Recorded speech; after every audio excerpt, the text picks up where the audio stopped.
Morning. नमस्कार दोस्तों, स्वागत है आप सभी का आज के मुख्य समाचार में। तो चलिए जानते हैं दिन भर की 25 बड़ी खबरों को फटाफट अंदाज में। पर आगे बढ़ने से पहले वीडियो को लाइक और चैनल को जरूर सब्सक्राइब करें, साथ में लगे नोटिफिकेशन को ऑन करें।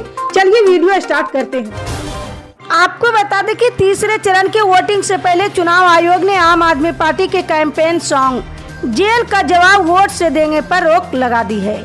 जी हां, इस बारे में रविवार को जानकारी देते हुए दिल्ली की केजरीवाल सरकार में मंत्री अतिशी ने कहा है कि ये पहली बार हुआ होगा कि किसी राजनीतिक पार्टी के कैंपेन सॉन्ग पर चुनाव आयोग ने रोक लगाई है। हमारे कैंपेन सॉन्ग में कहीं पर भी आचार संहिता का उल्लंघन नहीं है। जी हां, चुनाव आयोग पर निशाना साधते हुए आम आदमी पार्टी के नेता अतिशी ने कहा कि भारतीय जनता पार्टी द्वारा चुनावी आचार संहिता की रोज धज्जियां उड़ाई जा रही है, लेकिन चुनाव आयोग उस पर कुछ नहीं करता। ईडी सीबीआई का उपयोग करके विपक्ष के नेताओं को जेल में डाला जाता है तो उस पर चुनाव आयोग को कोई आपत्ति नहीं होती, लेकिन जब आम आदमी पार्टी इस तथ्य को गाने में लिख देती है तो उससे दिक्कत होती है। वो कहते कि जेल का जवाब वोट से देंगे। ये रूलिंग पार्टी और जांच एजेंसियों को पुअर लाइट में दिखाता है। आपको बता दें कि महिला कांग्रेस के राष्ट्रीय अध्यक्ष अलका लांबा छत्तीसगढ़ के दुर्ग जिले की भिलाई में पहुंची है।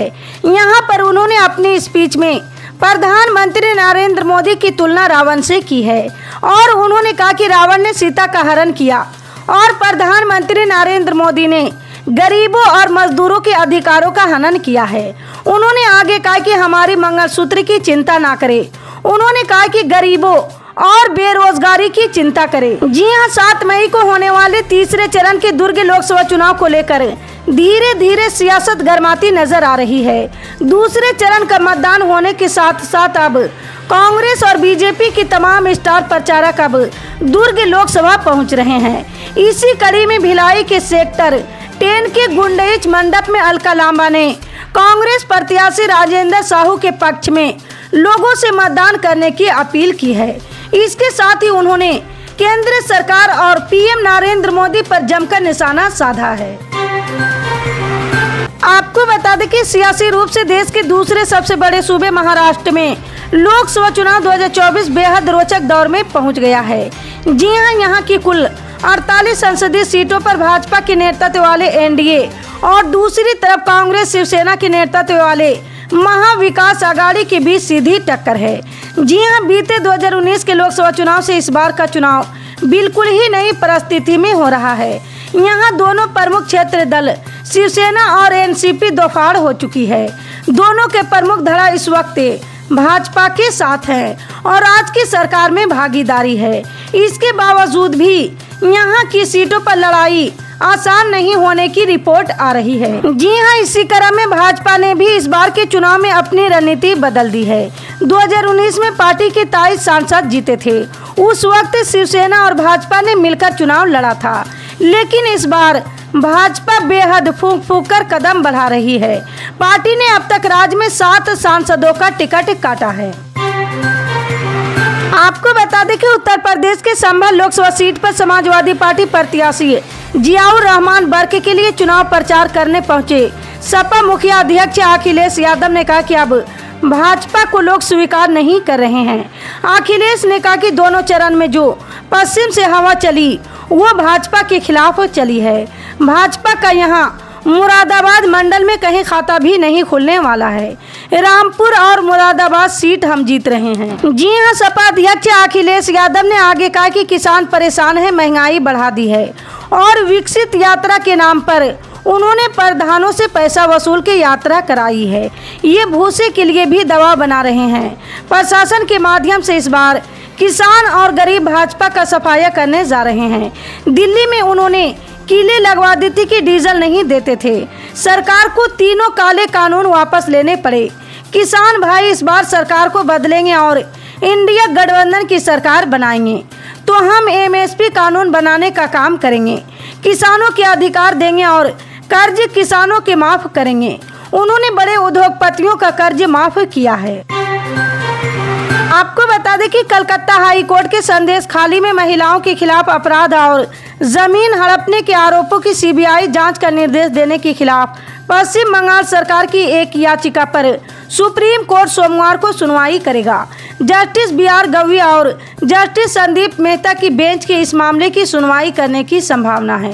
जी हां, शीर्ष अदालत के सामने अपनी याचिका में बंगाल सरकार ने कहा है कि हाई कोर्ट के 10 अप्रैल 2024 के आदेश ने पुलिस फोर्स सहित पूरे राज्य तंत्र को हतोत्साहित किया है। आपको बता दें कि उत्तर प्रदेश में पुलिस और ROARO भर्ती परीक्षा के पेपर लीक कांड में योगी सरकार ने सख्त रुख अपना रखा है। जी हां, इन दोनों ही मामलों में STF की टीम ने लगातार पेपर लीक कांड से जुड़े आरोपियों को गिरफ्तार कर रही है। वहीं अब यूपी में नौकरी दिलाने के नाम पर ठगी करने वालों की खैर नहीं है। जी हां, एक मामले में हाई कोर्ट की ओर से चिंता व्यक्त किए जाने के बाद नौकरी के नाम पर बेरोजगार युवाओं से धोखाधड़ी करने वालों से सख्ती से निपटने के लिए यूपी DGP प्रशांत कुमार ने जिम्मेदार अधिकारियों को सख्त निर्देश दिए हैं। DGP ने इस काम में लिप्त एजेंसी और संस्था के खिलाफ गैंगस्टर एक्ट में कार्रवाई करने के लिए कहा है। साथ ही उनके द्वारा अपराध के जरिए से अर्जित की गई संपत्ति को जब्त करने का भी निर्देश दिए हैं। आपको बता दें कि उत्तर प्रदेश के 5वें चरण की कैसरगंज लोकसभा सीट से सांसद बृजभूषण शरण सिंह चुनाव लड़ेंगे। इसका फैसला भारतीय जनता पार्टी के नेतृत्व में अगले 75 घंटे के भीतर फैसला करेगा। वहीं 5वें चरण में 3 मई तक ही उम्मीदवारों का नामांकन पत्र दाखिल होना है। जी हां, कैसरगंज क्षेत्र से सांसद बृजभूषण शरण सिंह के अलावा दूसरे चेहरे को विकल्प के रूप में विचार कर रहे भाजपा के प्रदेश व राष्ट्रीय स्तर पर बैठे चिंतकों के लिए थोड़ा कठिन दौर है। इसमें कैसरगंज की जनता की चुप्पी से भाजपा को निर्णय लेने में और भी कठिनाई पैदा हो रही है। जी हां, समीकरण बनाने और बिगाड़ने वाले जनता कुछ भी खुल के कह नहीं रही है। आपको बता दें कि परिवर्तन निदेशालय ने आम आदमी पार्टी के विधायक अमानतुल्लाह खान को उनकी अध्यक्षता के दौरान दिल्ली वक्फ बोर्ड में कथित अनियमितताओं से जुड़े मनी लॉन्ड्रिंग मामले में 29 अप्रैल को फिर से पेश होने के लिए कहा गया है।